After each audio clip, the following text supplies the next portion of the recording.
Sure. Do it. Okay. We are live. Right now? Yep. All right. Hey, everyone.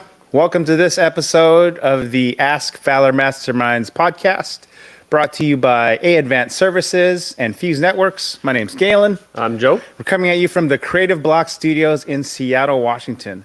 So, Joe, for our new listeners and viewers tuning in on the live stream too, how did we start our podcast? Sure. So first started out as a Facebook group page where the purpose was to bring businesses together into an environment where they can talk to each other, communicate, ask questions, share tips on how to be a better business and how to run their business better.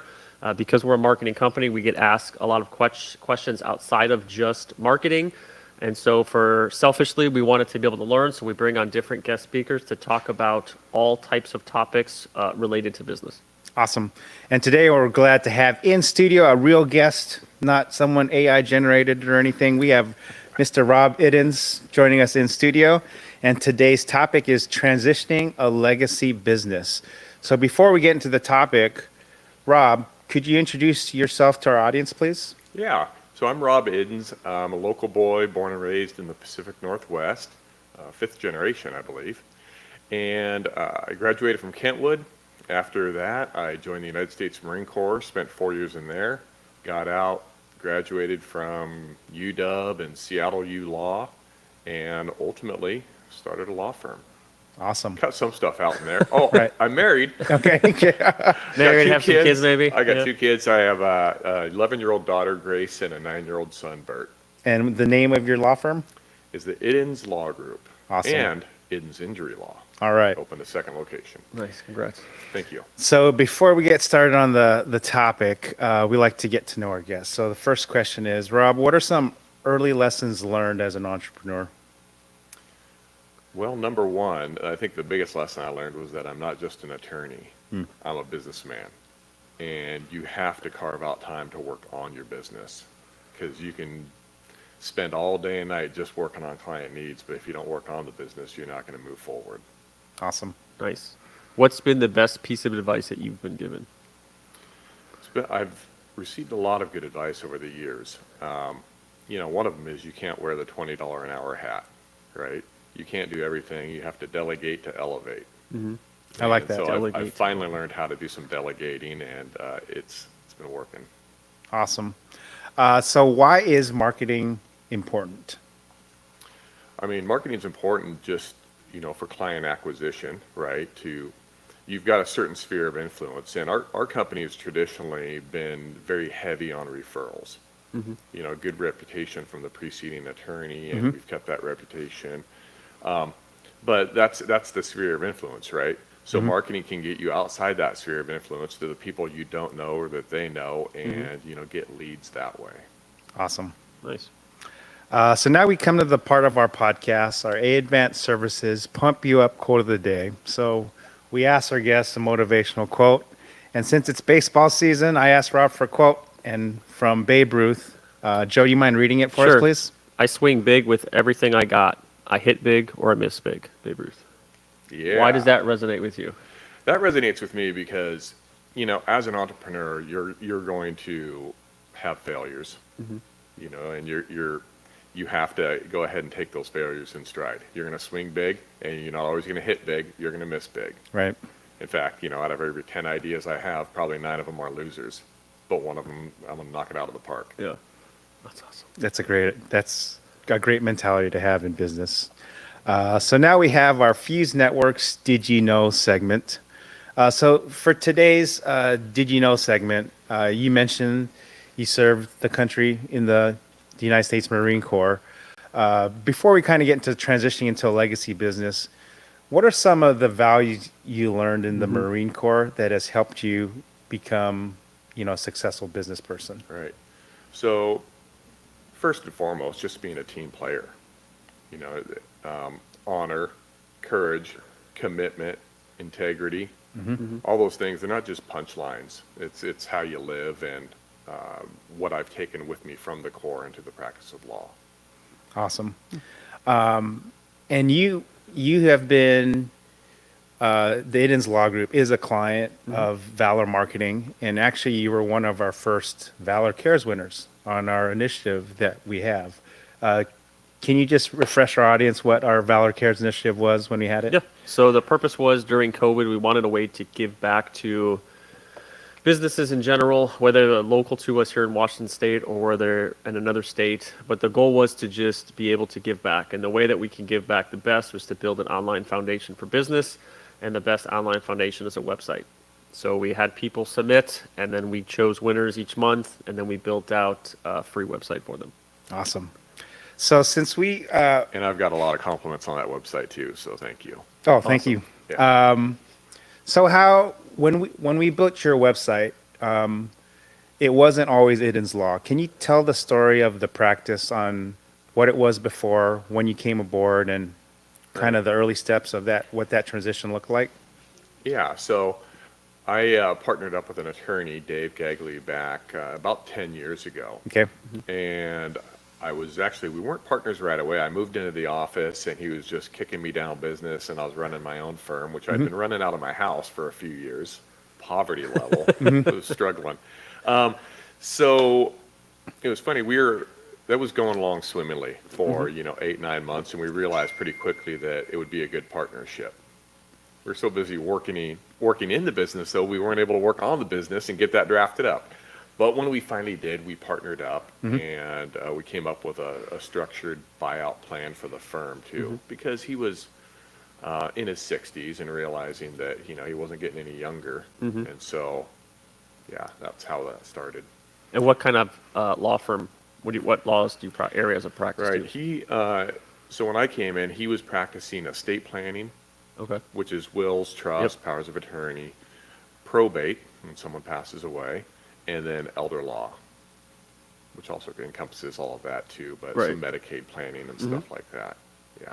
And then what did you practice? And then there was also very little bit of personal injury at that time. Okay. Yeah.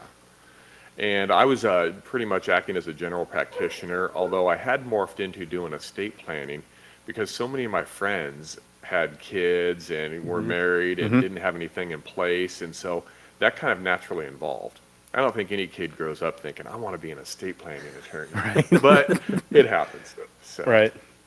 So what did that look like from you go from Gagley, you have this buyout of transitioning to Iddins Law, because when I had first met you, it was still with Gagley, and you always, when we had first discussed things, there was a point that you wanted to build an Iddins Law when we got to the point of building your website and doing marketing for you. Right. So share that kind of experience with other business people, entrepreneurs out there who may be in a similar situation, not necessarily an attorney, but you work for a firm, a company, and the owner has a exit plan. Like, well, in like 6 years, 10 years, whatever it is, I want to get out. Would you be interested? Tell us about like that mindset and how you prepared yourself to kind of transition into making it your firm. It's a great question. So Mr. Gagley and I came up with a great plan, which was he kind of brought me in at a higher level of pay initially. We were just splitting 50-50 down the line, even though he was generating 80% of the revenue. Right. So that was good for me. Very beneficial for you. Good for Right. me early on. I Right. was a fan. And then he slowly started cutting down his hours. Each year, he took another day off. And we kept that 50-50 relationship going, Right. even when I was generating more revenue. Right. And then it was really supposed to be for 3 years, and then he would, wind up.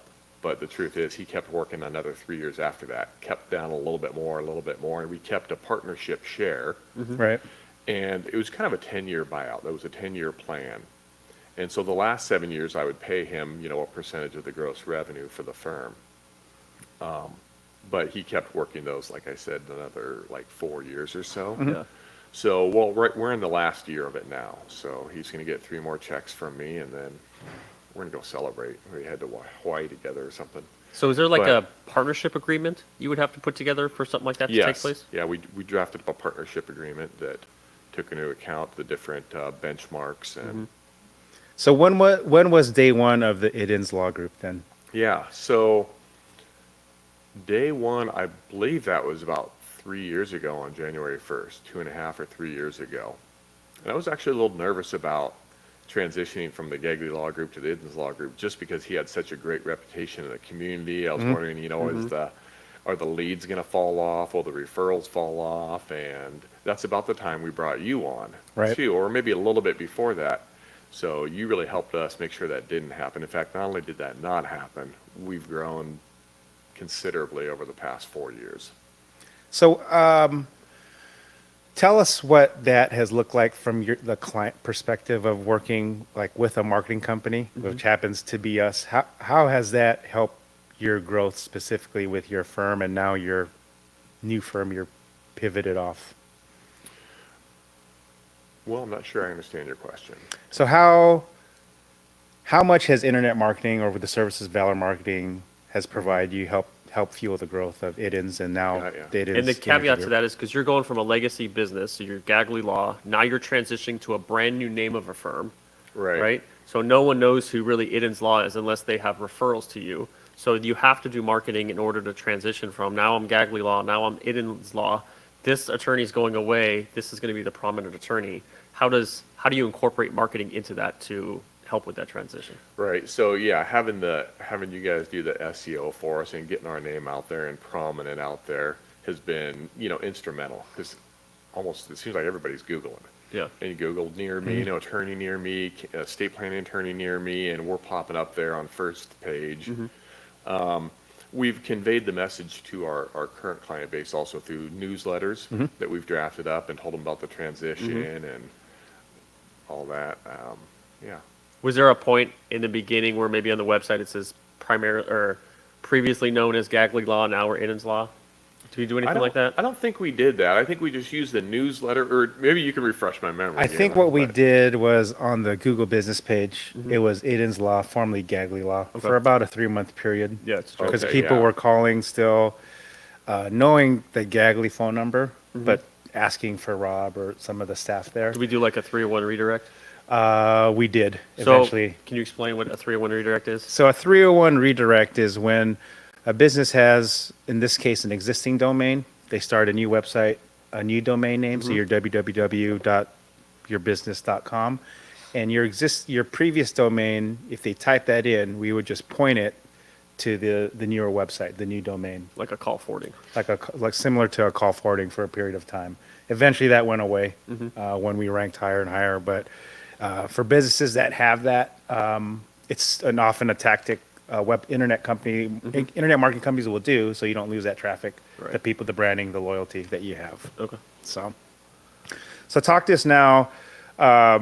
You spun up a different firm, or almost another side firm with the injury side. So tell us kind of what spawned that and why not keep it just all from one practice? Right. Yeah. Well, even going back to the days before I joined up with Gagley, I had some personal injury cases, and I enjoyed doing it because, the insurance companies will just take advantage of people. They'll Yeah. get in an accident, get hurt, and they call up and offering them $300 for their pain and suffering, and they might need surgery or something. Right. It's just like, so I didn't like the fact that they're out there bullying people. So I felt good about helping them. And that's kind of where that started. And it was just, those things where the friends come in and say, hey, I got in an accident. Can you help me out? And I'd already studied up on it. So I'm like, yeah, I can do that. Is that during your broke years?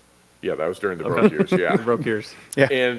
And then since then, we just continued to get clients in for that. And we started putting an emphasis into it and then hired a team around it. And then ultimately we broke off because for a couple of reasons. Number one, we needed more space. So I had to get another building. And second, because, more space and Bigger team. it was for marketing. Yeah. All right. Right. Because, the estate planning, elder law, probate, that's kind of a very niche-y dealing with the elderly. And so that didn't really fit in with personal injury. And we wanted to carve that off and have a unique DBA for that, for those purposes.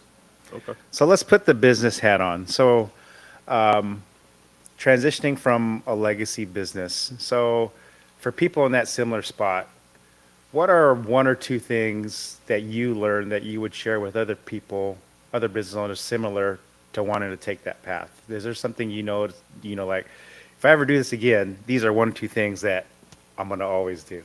What would be those, like, one or two tips of advice? Well, so that's a kind of a line between, transitioning the business, number one, and working on the business, right? So you have to carve out time to work on the business, and that includes the partnership agreement, right? You give it a lot of thought about how long you want this to go, what the terms are, whether the terms are reasonable, and whether you're going to be able to do that and continue to grow, or is it going to crimp the business? You know, we did something that was really fair and also didn't hamstring the business, so that I could, you know, take a good portion of profits and reinvest it into growth and development. So you have to have a mind on, you know, is this going to take all the cash flow or not? Because the cash is the breadth of the business. Especially Right. for a PI attorney, right? You're Yeah, you're, those- you're settling cases years in advance, but you still got to pay all your office fees and experts and all that Exactly. kind of That stuff. can be very cyclical on when you get paid. Right. Right. Yeah. So that would be one point. Another one would just be, well, Well, I know that you talked about investing back in the business. So I know you've invested time in other like mastermind groups, like specialty groups to really grow. And Yeah. I've seen it firsthand where you've accelerated your growth. Can you talk about the value of in reinvesting in terms of the business side of talking with other attorneys, other business people on helping you grow? absolutely. Yeah. It's so important to mastermind with like-minded individuals, you know, fellow entrepreneurs, people that are interested in growth and development personally and professionally, and to have that mindset, and really working on the business. So, you know, one of the first things they tell you is you're not just an attorney, you're a business owner, and you have to act like it, and you got to work on the business, right? So having that group of people to hold you accountable, you know, you're having weekly meetings, you're setting goals, and then you're coming back and you're reporting on those goals, and, you know, they recommend you set rewards and leverages in case you don't, you know, what's the penalty for not accomplishing your goals. So the accountability is really important. Yeah. Okay. Did you invest? I know what like a lot of law firms will do is like go buy a building versus leasing a building. Has that taken place yet? Yeah, so we bought, I think it was two and a half years ago or so, we bought the building we're in that my partner had been in for the past 35 years. Oh, wow. Okay. I bought it with the dentist next door. Okay. And then the new building too, I went out and got an SBA loan, was able to purchase that one.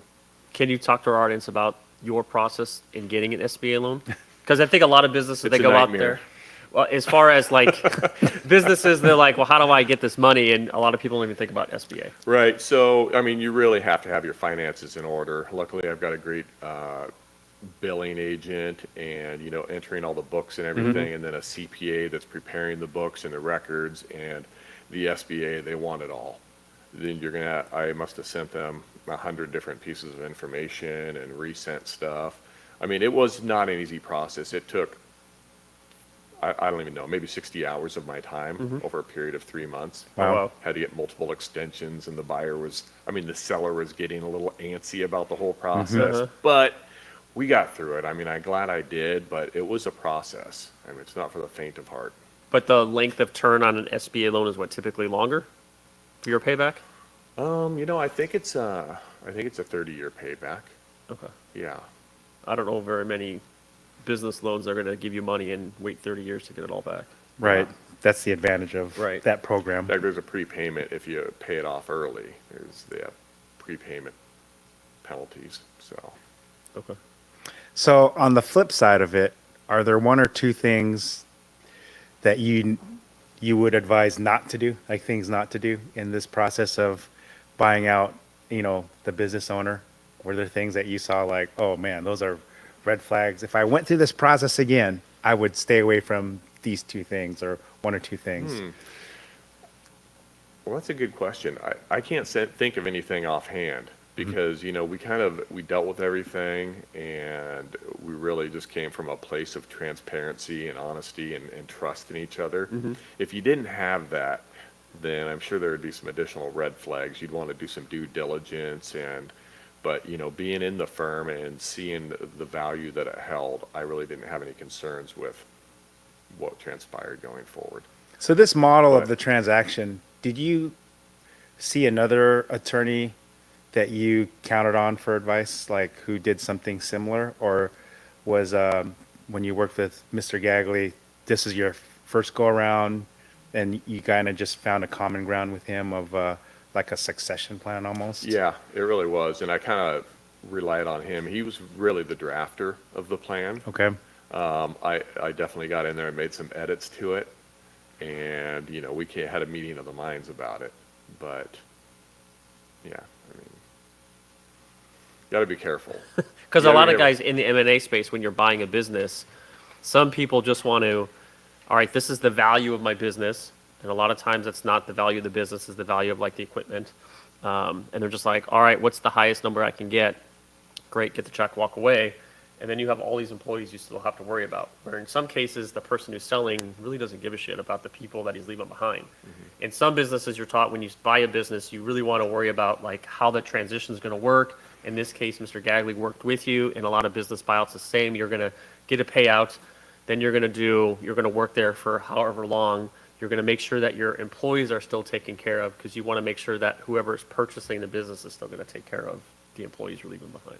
Right. So I think like how you guys did it was good because it sounds like you still cared about the people within the practice because they're going to stay there after when Mr. Gagley leaves. It was funny when we were together, there was only, one or two others. There was a longtime paralegal and then a rotating front desk person. So we were really at 3 or 4 employees at that time. And, now we're up to 13 Oh, wow. in 2 different locations, including 4 attorneys. So, this plan, I got a great firm from Dave, and we've, nurtured that client list and taken care of them and continued the great service. And where am I going with that? So where do you see the firm in the next 5 to 10 years then? In a perfect world, what does that look like? Yeah, I can see us growing quite a bit. So Maybe bringing on, does there come a point now where how old are you? I'm 54. 54. So 54 and Mr. Gagley retires at what age? He retired at, boy, how was it? Like 72. So are you going to work another however many years to match that? Or are you No, looking at no. transitioning in the next 5 years, 10 years to where some of your attorneys that are with you now become partners and then they take over? Yeah, it's a great question. I mean, I used to think I would work late like Gagley, but as the years ticked on, I've started to reevaluate, like, what sort of things do I want to do in my life, and making that bucket list and Right. and those things. So I'm going to give some thought to that. Bust out the journal and give it some serious thought. But I'll probably work at least another 10 years. Whether that's transition to one of those, or if I'm really enjoying it and it's the kind of job you can work late into your years. So Right. it really just, I'm going to kind of play it by ear. Okay. But I am definitely positioning the firm so that it's marketable down the road, putting all the systems in place and everything, so if it does need to be sold, I'll have a good product to sell. So if you have a thought of working that long, there must be satisfaction. So what gives you the greatest satisfaction doing what you do, serving your community? What is that, almost what we like to ask, what's your why and why you do Well, I what can you do? honestly tell you, I've never drove to work dreading going. Yeah. I've been tired. I haven't had good sleep some nights, drive in and you're like, oh, I'm so tired. But I really like the job. I love getting into the conference room with the clients and getting to know them and their families and what's going on and helping them out and just really getting that rapport. That's one of the things I miss about the Marine Corps is the rapport, the camaraderie. But I do get some of that in the conference room. I get to meet all these new people and their families, and I enjoy that. I thrive on that. My personality enjoys that. So Right. that's my why, is just getting to know those people and helping them out and having satisfied clients. Like, I don't just want them to, I don't want it to be transactional. Here's your Right. will, thank you, see you later. I want them to be like, oh, you're a great guy. I look forward to sending my kids back and, being their attorney for the next 20 years. Okay. That's my why. And then that's the culture of the practice too. So it's an extension of your belief, your value system that, drips down into the firm then, right? Absolutely.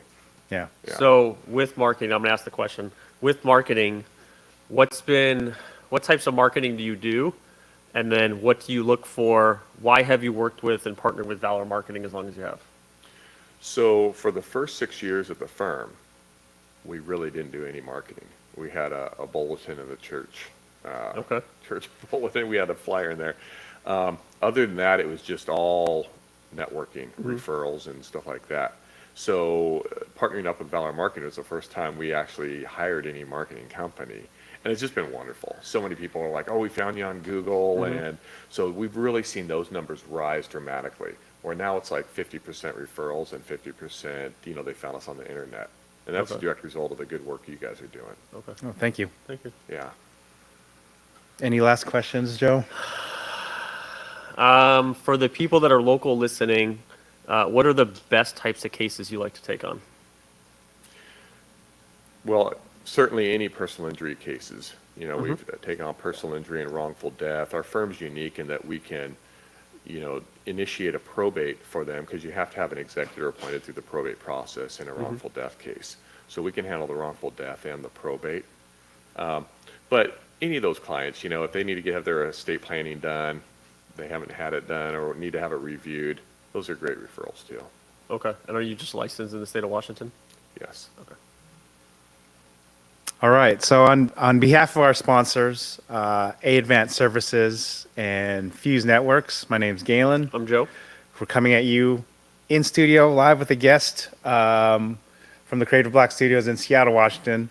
Rob Iddins, thank you for joining us today as our guest from the Iddins Law Group and Iddins Injury Law. So Iddins Law and iddinsinjury.com. You can find them online. But thanks for tuning and watching this episode of the Ask Valor Masterminds podcast. Thanks, everyone. Thank you. Thank you.